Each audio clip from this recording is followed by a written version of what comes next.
Hey everyone, welcome to our channel. In today's video, we'll learn how to freeze frame in Filmora, pause image in Filmora, easy Wondershare Filmora tutorial. So for us to be able to begin, just open the Filmora app onto your device. So once it is open already, just go ahead and import the media that you want to use. So simply click onto import media in here to browse onto a different file so that you could go ahead and upload the images, videos that you want to use. So as you can see, I've added mine already, and to add this here onto the timeline, simply click onto the plus icon here onto its bottom part. So once you have added that already, just go ahead and position the playhead onto the part wherein you want to go ahead and freeze the frame. So this is a video that I'm currently using, and I want to go ahead and freeze onto this part.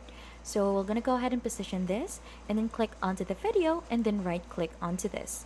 Right after, you'll just need to go ahead and hover under speed, and you should be able to see a part to add a freeze frame.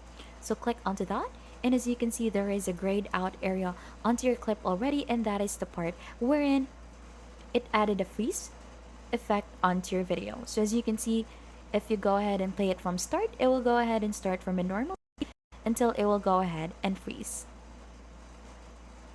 Right after the grayed part, it will go to the normal part. This is how easy you could go ahead and freeze a frame in Filmora. If you think this has been helpful, don't forget to hit the like, subscribe, and we'll see you on to our next video.